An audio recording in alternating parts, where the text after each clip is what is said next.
everyone, welcome to Love and Life's Journey. I'm Chantel. Thank you so much for tuning in. If you are new to my channel and you like DIY projects, Dollar Tree DIYs on a budget, then be sure to hit that subscribe button and stick around because I do a lot of that here on this channel. So for today's DIY, I am participating in a challenge put out there by my friend Heidi Sombel from Happily Thriving Heidi, and I will put the link to her channel in the description box below, because if you haven't seen Heidi's channel, then you need to head on over there after this video and check it out and subscribe. She does amazing DIY projects, home decor, and room renovation, so be sure to check out her channel. I will also put in the description box below the link to the playlist for today's challenge so you can check out all of the amazing DIY farmhouse projects that creators will be uploading to that playlist. So let's not wait any longer, let's jump in. I'm really excited to share with you my farmhouse DIY project for today.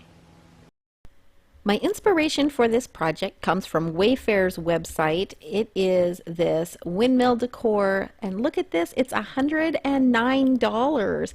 I am going to be recreating it with Dollar Tree products for less than $10. I will be using these two Beware signs from Dollar Tree that I picked up around Halloween time. They also carry some that say love at Valentine's, and then some others at different times of the year for different holidays. I also will be using one of these windmills from the garden decor section at Dollar Tree. And I'll be using one of these arrows. These are with the wall stickers, and they are adhesive on the back, and they come in a package of 3, but I'll just be using one for this project. Again from Dollar Tree, which actually I think everything I'm using is from Dollar Tree except for my paints, but I will be using 2 packages of wooden rulers for a total of 4 rulers.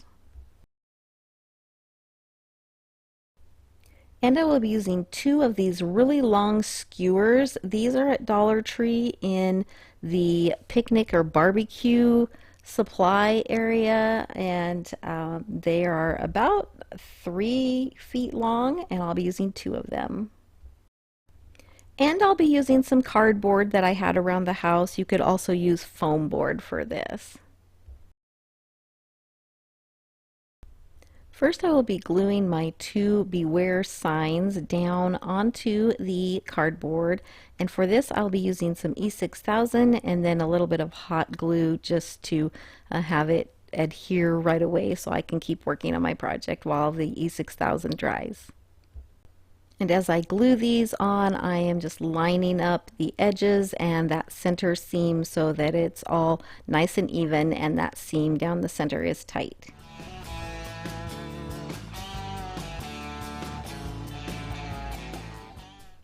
Next, I'm going to carefully use an X-Acto knife, and I put a cutting board underneath, and I'm going to just cut away the excess cardboard so that all I have are my signs with a cardboard backing. And the reason I'm doing this is because I think it just makes the signs so much sturdier. I've seen, and I've actually done it myself, where you just glue the signs together and use like some popsicle sticks or craft sticks to kind of support those, but I really like using foam board or cardboard behind them instead, and I can glue them to that whole board and make it a lot more sturdy.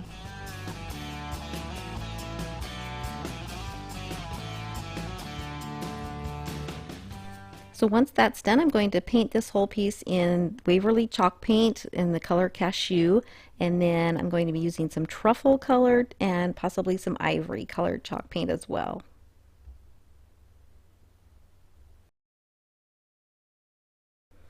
And I only went over this with 1 coat of the Cashew colored paint. I did have a few places where the sign was showing through a little bit, but that's okay because I'm going to be painting this so it has kind of a wood grain look, and so I was totally fine with that.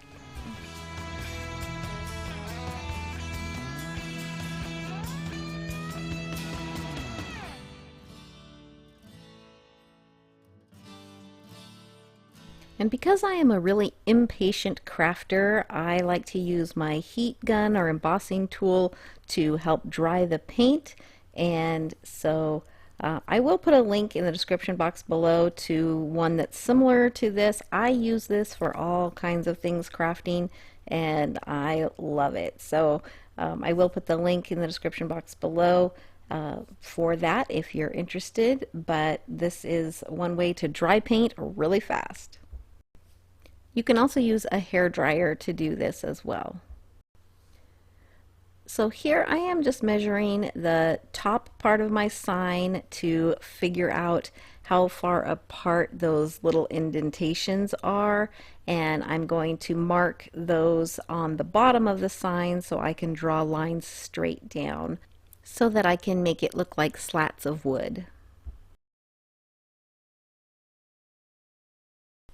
And the reason I'm drawing my lines before I actually finish the painting on this is because I want to have an idea of where each board would be so that as I paint them I can make them a little bit different because I want the wood to look like it was the same type of wood, but each board is a little bit different. I don't know if that makes sense. So at first I tried using some of the truffle colored paint and I didn't like it. It was too dark and it had too much gray in it. I wanted a little bit more of a warmer look, so I actually painted back over this with some of the cashew colored paint, and I'm gonna start again. So I decided to use some Waverly acrylic paint in the color chocolate, and I'm dry brushing this on, and I'm doing each section at a time, so it's like I'm doing one board at a time.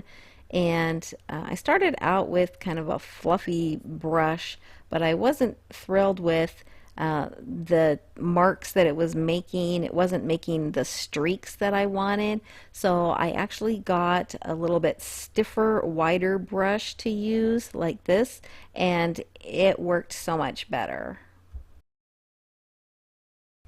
And I did some dry brushing with the brush flat, and then I also turned it sideways, and that gave a few different markings that made it look a little bit more like wood grain.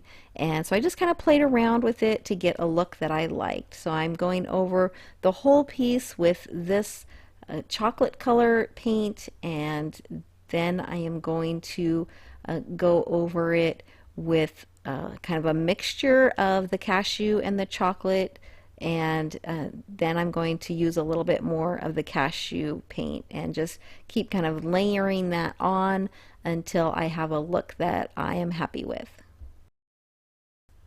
Now that I have it painted the way I want, I'm taking a yardstick and a flat thin brush, and I'm using some of that Waverly chocolate acrylic paint, a little bit darker brown, and I'm just lightly tracing over the lines that I drew with the pencil with my paintbrush so that it gives it a little bit more of a defined look where the separation for those boards are. And it's totally fine if these are not even. It's okay if the line is a little bit thicker in places and thinner in others, because that just makes it a little bit more realistic looking. So now I'm going to take my rulers, and the little measurement pieces are just plastic that are stuck onto the wood, and they will peel right off.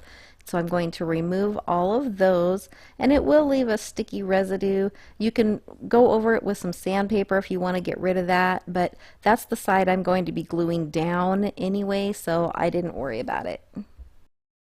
I'm going to be putting one ruler across the bottom and one across the top, and they're just a little bit too long, so I am going to have to cut them off, but I am going to still have that hole on there. So what I'm doing here is I laid the ruler down on a metal ruler, and I'm filling the hole with hot glue, and you just want to hold it tight and let it sit until the hot glue sets up, and then it will pop right off of that metal ruler and leave a really flat surface where that glue is, and your hole will be filled perfectly. and that is the side that you want facing up so that it looks nice and neat. And you're going to be painting over it so you won't really see the hot glue. So I've marked on the ruler where I need to cut it off, and I am using an X-Acto knife to score that.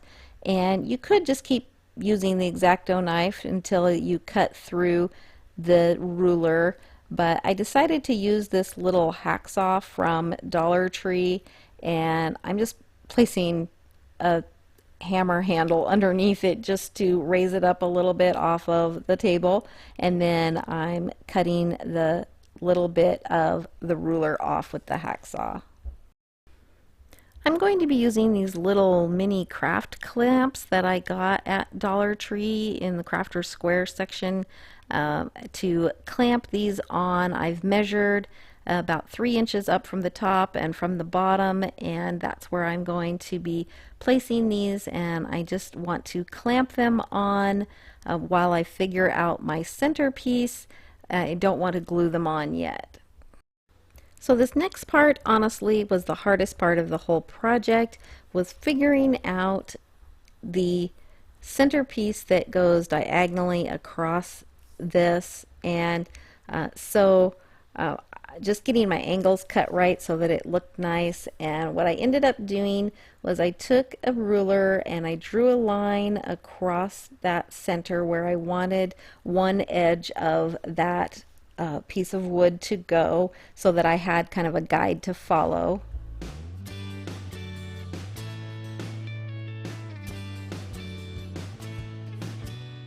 Now I think this would have totally been easier if I had had a piece of wood that went the whole length of this diagonal piece, but I didn't. I was using the 2 rulers. I'm using what I have, and so that made it a little more complicated, but I'm just marking kind of the line that I need to cut for the angle for this piece so that it can go up against that bottom piece, and then I will cut that so that I can put it on and kind of have an idea of where I'm going here. And really I just kind of did this trial and error. You know, it didn't come out to be like a 45-degree angle or anything, so it was a little bit tricky, but if you have extra rulers, that's a good thing, because I did end up having to use a 3rd ruler, or a 5th ruler, I guess, to fix an oops that I made. And then I basically repeated the same process for the 2nd ruler for that diagonal piece, just so I could finish that off. And if you get it lined up well, then you really can't tell that it is 2 pieces going across that diagonal, and it's going to be kind of behind the windmill anyway, so it won't matter. It doesn't have to be perfect. It's supposed to look a little bit rustic, and so just get it as close as you can. So now that I have those pieces cut, I am going to paint those using basically the same technique that I used to paint the main piece. I'm going to start out with the cashew paint and then dry brush some of the chocolate colored paint and then a little bit of a mixture, and just basically make them look about the same.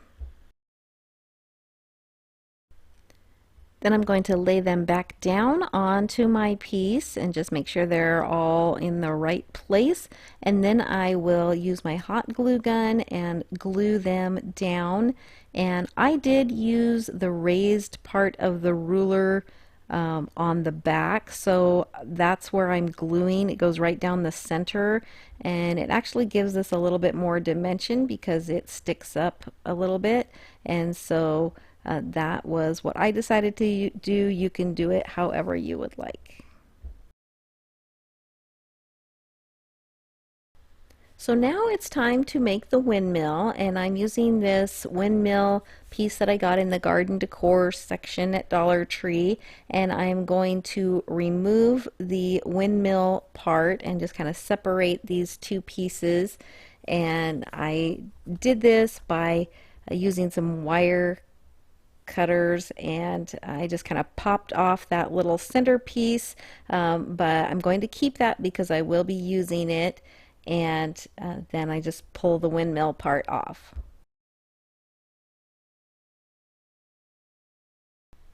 So next I'm going to cut my dowels to the lengths that I need. So I'm going to place the windmill where I want it on my background, and then just slip the dowel up underneath it, and I want this center dowel to go basically all the way down to the bottom of my back paneling piece. And I just used some wire cutters to carefully cut this because these dowels aren't super thick, so I didn't really need a saw. And I just kind of crimped down on the wire cutters and turned the dowel, and it cut it pretty easily. So I decided before I cut my other dowels that I wanted to get my arrow and get it prepped and make sure that I have enough room for the arrow before I cut my dowels. So these were in the wall sticker section at Dollar Tree, and they are just kind of mirrored finish stickers, and so they peel right off, but they're a little bit flimsy, and so I stuck my arrow to the cardboard backing that came in this package, and then I'm going to use an X-Acto knife to cut around this, and this will give it just a little bit more stability and make it not quite as flimsy. So if you're new to my channel and you haven't subscribed yet, I would love to have you stick around so that you can join in on future DIY projects. So be sure to hit that subscribe button and set the bell notifications so that you'll be notified when I upload new videos. So now I'm going to take some Waverly chalk paint in the color ink. It's basically black paint. You can use any black paint, and I chose that just because of the finish on this windmill. And I'm going to dry brush the arrow with the black paint just to make it look more like the actual windmill does already. And I purposefully left some of the silver mirror finish shining through so that it looked about the same. And I would highly recommend spraying this with a clear matte finish just because that mirror finish is really slick and the paint will just rub right off. So now that I have my arrow, I can figure out where I want the other two legs of my windmill to go, and I do make those just a little bit shorter than the center one, and then just cut them off with the wire cutters. Then I'm going to cut a small piece that goes across the top right below that arrow.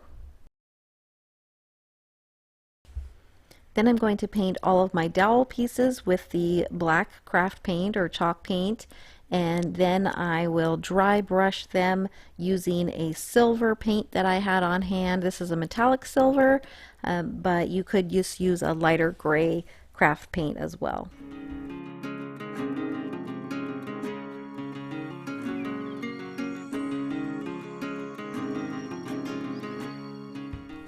Now that the paint is dry on the dowels, I'm going to glue them onto the sign, and the longest one goes down the center, and I basically line it up with the bottom of the sign and just right up that center line. I'm going to attach it with some hot glue on the places where it touches the sign. Then I'm going to glue the windmill up at the top, and for this I do use some E6000 as well as some hot glue. I just felt like I needed that extra glue because the hot glue doesn't adhere to the metal really well. It kind of wants to just pop off. So I thought the E6000 would be the best way to go for this.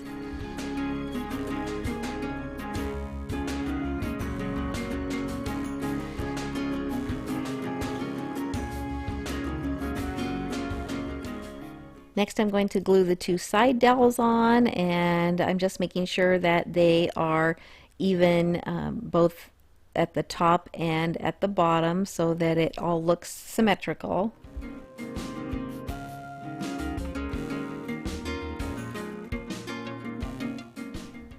And once I have all three legs on, then I'm going to glue that little piece across the top and finish that off.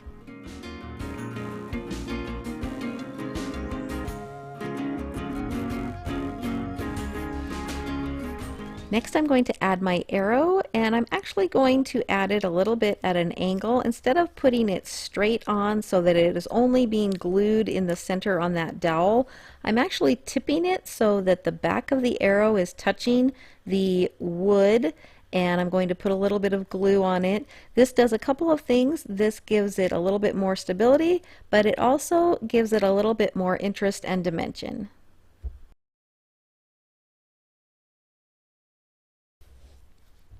Next, I'm going to remove the chain that was on that garden decor piece that we took the windmill off of, and then the little piece of metal that's sticking out that the windmill was on, I'm going to cut that off. So I'm going to use wire cutters. When you do this, you want to make sure that you are wearing something to protect your eyes, because this goes flying. So just be really careful and make sure you protect your eyes. And then once I have that off, then I'm going to just place that on my windmill and attach it with a little bit of E6000 and a little bit of hot glue. Then I'm going to weight it down with a heavy book while that E6000 dries so that it's nice and solid.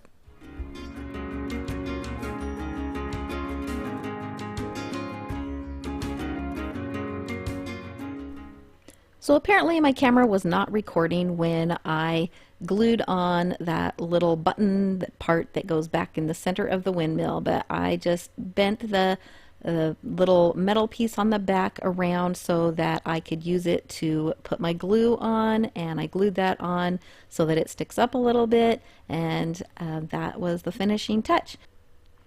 And if you'd like, you can put a hanger on this so you can hang it on the wall. I would recommend gluing one on using E6000 or a strong glue like that. Here's the finished project, and I love it. I can't believe I recreated this for $7 plus the cost of my paint, and it was $109 on the website. So I am in love with this. I know it took a lot more time than some of my other projects, but it was so worth it, and now is a great time to do a project like this because we're all spending more time in our homes. So I hope that you like this project. If you did, please give it a thumbs up. It really helps my channel to grow. Make sure you hit that subscribe button and stick around for more DIYs to come. If you're coming over from another channel, be sure to say hi and introduce yourself in the comments. Thank you so much for watching. I hope you all have a blessed day.